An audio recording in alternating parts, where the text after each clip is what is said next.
All right, guys. I got a random bright idea.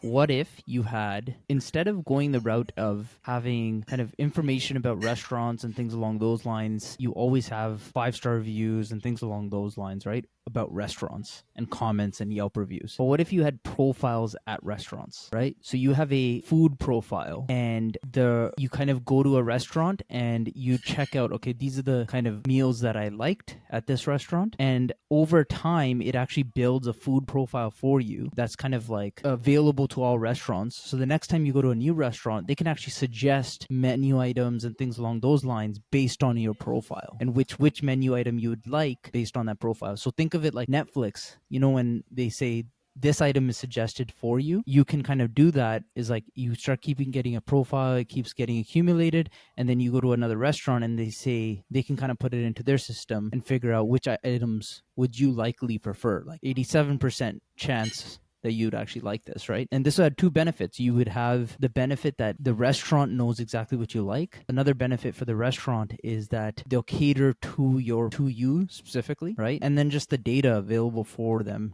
to create better menu items for the vast majority of people, right, that visit them. That would benefit the restaurants, and that's who would be likely paying for this service. Anyone got a thought?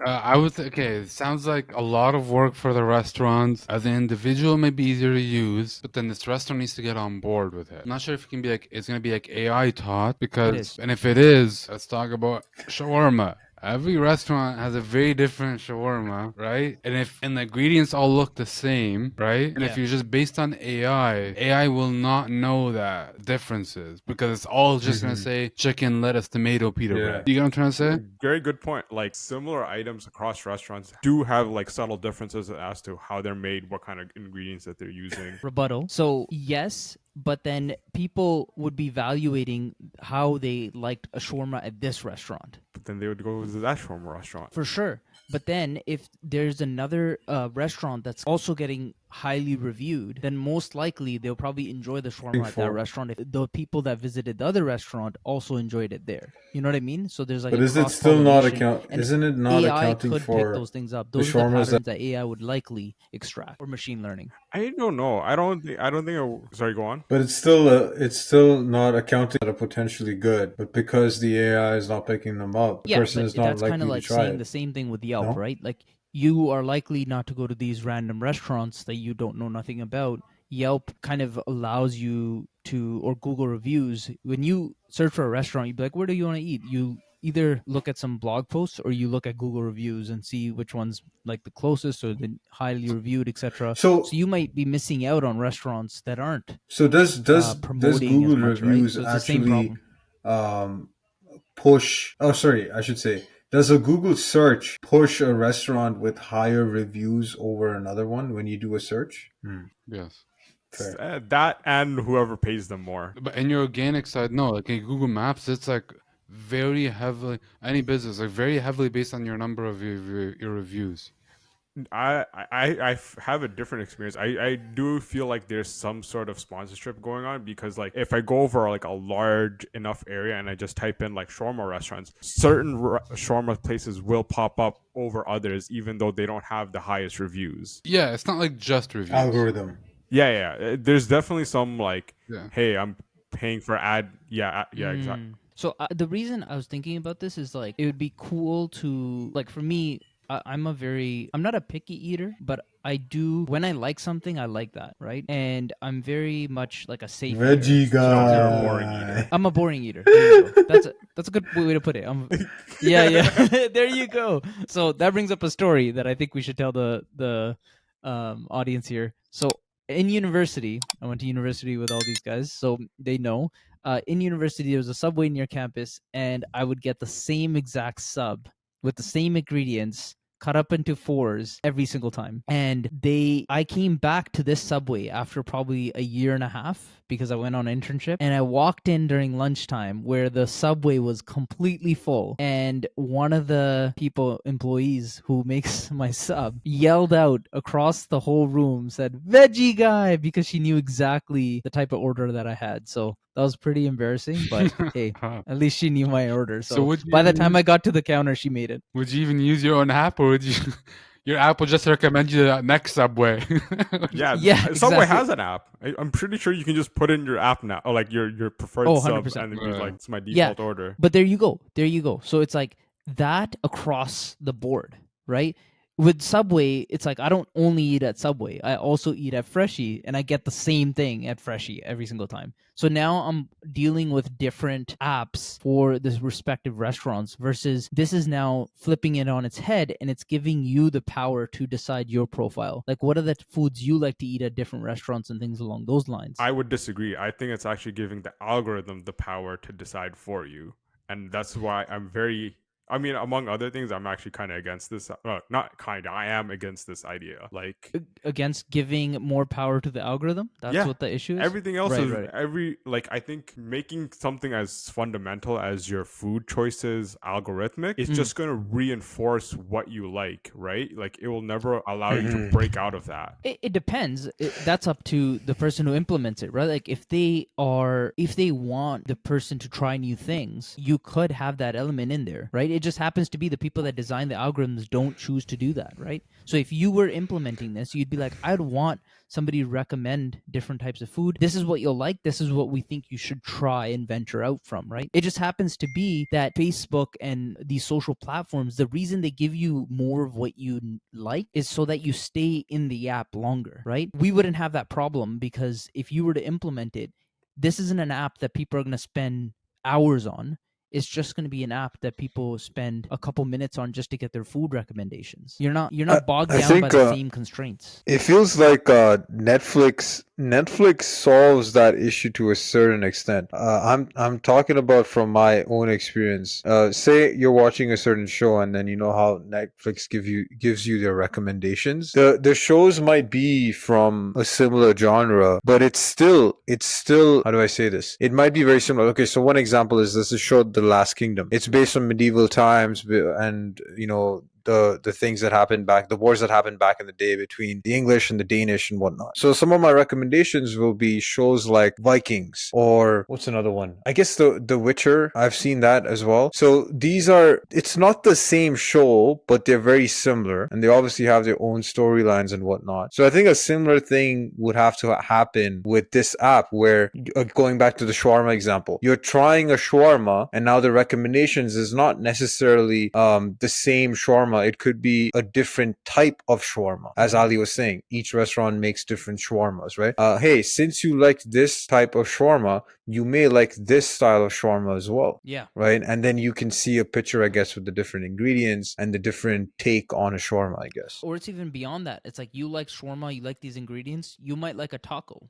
You know what I mean? Like, I know they're vastly different, but it's trying to even push at least for me, it would push my comfort zone into other types of food that I'd potentially like. It's not that I don't like new foods when I do try them that I actually like. It's just I don't like to venture out on spending on money something that I would absolutely hate. That's what gets me. It's like I go to a restaurant, I buy something, and then I absolutely hate it, and I'm like, oh, I should have just gone with my safe option because I would have enjoyed that and my money would be well spent. Yeah, I'm the total opposite. I think that's a personality thing. And it is. I think that's the other thing. It's like it's not a universal feeling, because I am the complete opposite. I will happily order something I've never heard of, even if I don't like it. Like, it's just the fun. But see, that's the thing. It's like the fact that your choices at restaurants would be sporadically different. The algorithm would know that and would recommend different options. No, it would recommend options based on whatever pattern it perceives within my last few orders. I think that's the thing, right? Not just last few orders, like all your orders. I think there's also like moods, right? Like, sometimes you're in a mood for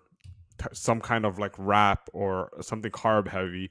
Other times you want something light, right? Like, sure. And don't you think it would be useful by allowing you to input that information and then provide recommendations? If we're talking about different cuisines, like if I'm like, I know I like Alfredo fettuccine from like Italian places, I think it can link me up with like, okay, then you would like this from like a different cuisine. But I think I would have a very hard time knowing like how each location does a specific item.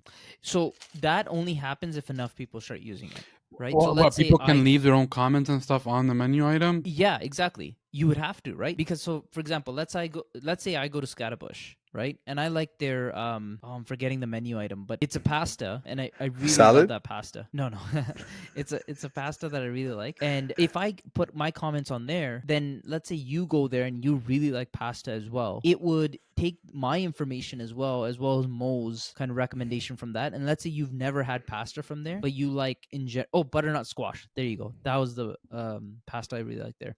And so now, if you go there, you've never been to Scatabush, it will likely recommend that item. Be like, most likely, like 85% chance you'll like this menu item versus all the other ones. That would be kind of useful because you go to restaurants and you always ask this question. If you go to a new restaurant, to the waiter, like, what's good here? What should I try? You ask for their recommendations. But they don't know who you. How does Netflix? That's how true. does Netflix do it? Because you can say a similar thing about shows, like this. All sitcoms or have the same foundations, like all shawarma have the same foundation. So is it more like based on the voting and stuff, it knows who you're kind of like? So it has to be like a community. Bingo.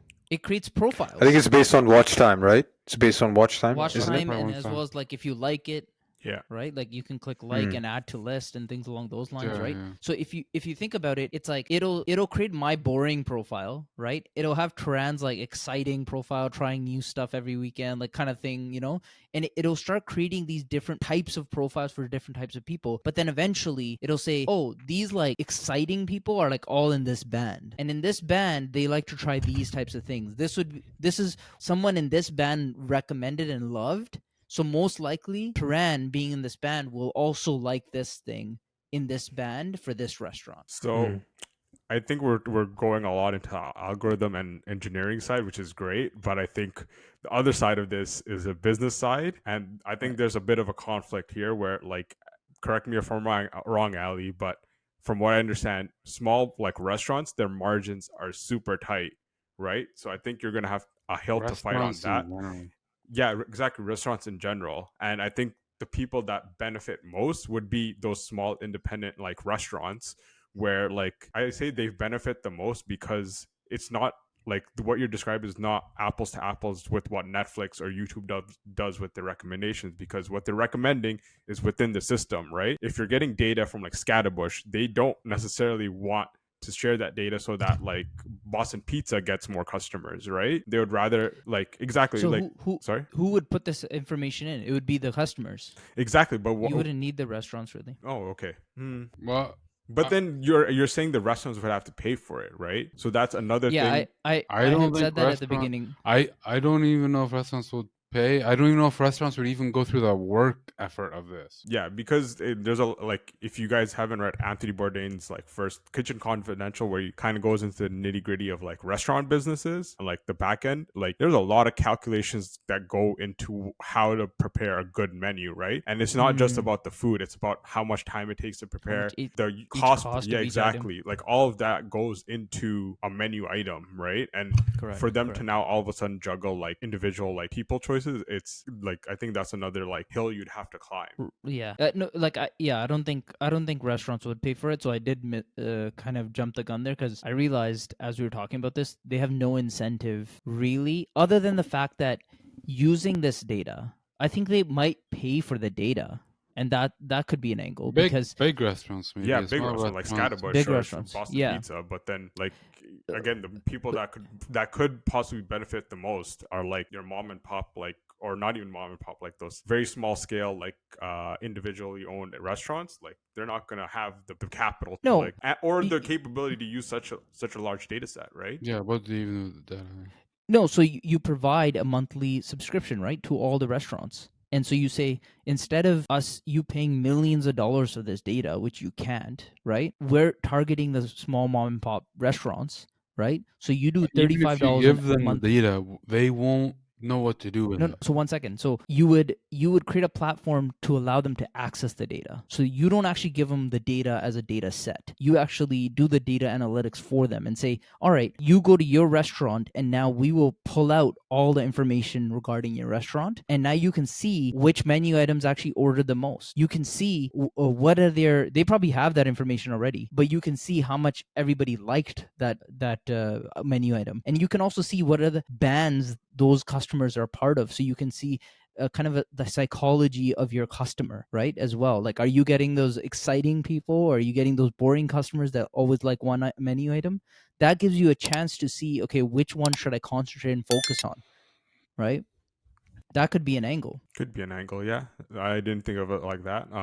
I still think you're gonna, in terms of like actual execution, I think you do have a hill to climb to convince 100%. small business restaurants to like hop on. But I mean, that definitely works. It just like knowing that, oh, you don't have to buy, you can reduce this thing because not many people like this menu item. Like, you've had 2 orders. But that doesn't need this app. Yeah, that's true. They can already do that with their I sales think data. maybe introducing like new menu items. That's a good one too.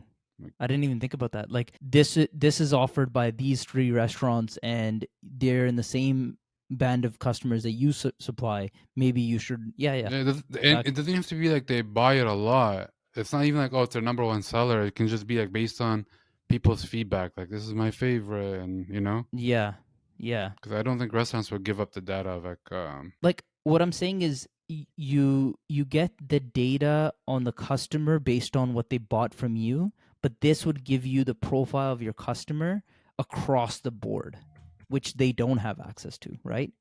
Like, a customer enters your restaurant, you only have access to the data that they interact with you with, right? So for example, if they bought a latte, and even if you could get that data, first of all, you probably can't, because a customer comes in, they pay with cash, you can't detect that. If they pay with credit, you might be able to link, okay, this person bought a latte here and here, right? Like, you could potentially get the restaurants involved. No, I know. I'm saying if the restaurant wanted to do this on their own. Oh, yes. Right? They would be able to detect kind of some similarities and extract all that data and say, okay, this customer comes here every single day for coffee, etc., whatever. Yeah. You could probably get that information. But they can, it'd be very hard for them, and I don't think there's a way to get a profile of that customer across the board. Meaning, like, this is what they've ordered at this restaurant, and this is what they liked, right? Are you suggesting cookies for a restaurant? First of all, that's very funny. That was good. And yeah, basically, I'm suggesting Dude, I already cookies for auto restaurants. block every cookie that I come across. I'm gonna do the same with this. But you wouldn't be able to. Yeah, It's a of course. physical cookie. You can. I mean, in Europe, you can ask any company to delete whatever information they have on you. No, that's true. Yeah. And I'm sure something similar would do you- happen. Do you really think that when you click that reject button, that's keeping you safe? I mean, no, but I also have I have like 50 different Firefox extensions that block tracking. So yeah, like external, and like you can check, right? The cookies are on your page, so Yeah. you can check if they're actually No, but not even cookies in general. Even if there's no cookies installed, I'm just saying, like, I feel like they're gonna get our data. Like, whoever's using this data incorrectly is getting the data regardless. Like, maybe. like you visiting like a random blog that's just trying to retarget you on like Facebook or something. They're not necessarily using your data incorrectly. But if you're talking about like big corps that are using your data incorrectly, I think they're getting it regardless. I think there's ways to but shut down some of it. Like my Instagram like personalized ads has all been like I don't even know how this is legal, but it's been all about magic mushrooms. It's like, we'll ship it to your house, and I'm like, okay, that's great, but like this is like 100% legal. Like, I don't know how you guys are offering this. That's hilarious. A Fed gets that ad, like, they're starting like in Windsor. There's a store, like a mushroom store, that keeps opening, keeps getting shut down by the police. I think they're starting to do what like happened in the old days of like when weed shops first started opening. They just used to open and like they'll get shut down. Just pay the fine and reopen. Pay the fine and reopen. I think that's what they're gonna start doing. It sounds like it's not just here. It sounds like there's online stores that are doing it now. They're trying, and then eventually probably just get legalized. Fair enough. I think That's another episode. Yeah. So basically, yeah or no. What is that? What is the line? Yeah or no? Yay or nay? Yay or nay? Okay, yeah. So yay or nay to this idea? Do you nay? Okay, Ali. I think it has potential. Would I use it? No. And if I'm just like super not pick. Am I just supposed to say yay or nay? Am I going too long? Am I explaining too much? Just say yay or nay and then explain afterwards. We'll get Turan's as well. Nay. Nay? Okay. Turan? Well, I missed the majority of the conversation because of my technical issues that you guys know I'm having. Yeah. So, I mean, based on the first half of the conversation, I'm on the fence. If I had a gun to my head, I'd probably say. Oh, damn. This is my killer blow. Thought I had you convinced. How many of y'all have Yelp installed on your phone or regularly leave Google reviews? So I'd like to say I'm pretty good at leaving Google reviews, although I could do better. I'm a proud level 7 or level 8 contributor. Not bad. Damn, we got a Something local like that, guide level right 6. here. Yeah. I am a local guy. That's what I am. That's awesome. I am a local guy. That's fair, but also I'm not that type of person as well. Like, even though I am recommending this, it's not like I would update for every item, because I am a very boring eater. So I guess that half of the community would go. Is there half? Maybe there's 10% of us. I don't know. See, if we had the app, we would know. I just for me, I just order randomly, and I feel like most times it's just like I'm thinking right now. Most times that I'm disappointed, it's usually actually ordering something that I know, and they just made it not good. Yeah. So you're setting your expectations too high. This is getting deep. This is getting Let's talk about expectations of white. Just expect to get a burnt plate every time, and you. Problem solved. Go in there. The only place you will get a consistent meal each and every time is McDonald's. Anywhere in the world, any time at the day, that is the most consistent you will get at a restaurant. Actually, Actually, I can refute that. Because if you go to the different McDonald's in different countries in the world, the menu is different. It is different. They have different menu items, but the core items are there. Like the fries. I mean, I've tried them in Portugal. I've tried them in Italy. Same fries. Yeah. That's fair. And I think the reason for that is the systems. They have such automated systems in place, and they keep going further to make it to a point where there's the least human interaction possible. Like, you can't mess it up. Now, like, that's even if the you restaurant tried. algorithm right there. Like, forget recommendations. That's the algorithm to make money for restaurants. For sure. Yeah, no, so you're just gonna, if it's McDonald's fries that you like, you're just gonna get recommendations for other McDonald's fries. Same. So, if you like the McDonald's in Toronto, try the one in New York, or try the one in Tokyo. And I think you could apply this type of idea to other kind of industries as well, of like different interactions that you have. I think having a profile of yourself in like a different kind of vertical could probably apply. But the restaurant, the reason I thought of this is because I like to, for example, I go to Freshies and I order the Pungoa bowl every single time. Like, I've literally not tried anything else. Yeah, go ahead. Why is that? Because I like that type of ingredients, like, put together. And again, like I said before, if I try something else and I don't like it, I'm gonna be like, shit, I wasted $15. You know? But what if you tried it and you liked it? Yeah, exactly. But it's like the risk is 50-50, I guess. And I'm like, I don't want to take the risk. You're valuing a negative experience as much as you're valuing a positive experience. He's valuing it more. Yeah, exactly. Actually, yeah, you're valuing a negative experience more than you're valuing the positive experience. Yes, correct. Yeah, you're right. Because you hate the feeling of disappointment more than you would enjoy the feeling of finding another menu item. Correct. That you would love. Correct. Because I'm like, this safe option is already making me very happy. So positive outcome of me finding another menu item would not make me that much happier. So I would rather just stick with the menu item. Would that work? Would this app work with you? Because you would get recommendations and you'd be like, I'm just going to go with the safe option that I know. Yeah. So the reason I think it would work is because it's a lot more data to support it. There's less risk there because the likelihood of that being wrong is less than my random chance. Menus just have like a number. 95% chance you will like this for everybody based on our data. Bro, the internet and data science was a mistake. Bro, isn't that what they do when you go on say like a Shopify Uber Eats? They have most picked for you, or like they give you the first options being things we think you would like. Actually, yeah, this is a bright idea. Uber does this. No, but the menu is a printed item. It's not based on anything. I'm thinking print the menu. Print the menu says 95% chance you'll like this. And it's just like W jokes. Netflix recommendation. Yeah. Oh, that's hilarious. But yeah, no, you're right, Mo. Like they probably have all this information. Not probably. They do. They recommend you menu items on Uber based on what you order at other places. Well, there you go. It's already done, folks. It is a bright idea. Clearly, it works. I like Turin's solution better. Just expect burn the garbage. And, you will never be disappointed again. It's like Koinder was gonna spend like $1 million developing this idea, but I did it in 5 minutes by just expectation change. Yeah. Bro, I gotta get the story about Uber delivery out of this episode out of the way because we're talking about it. I ordered something last week on Uber. The guy came. I'm seeing it, and then he took a picture of it. He's like, I delivered it. I go outside of my door and it's not there, and I'm like, what the hell?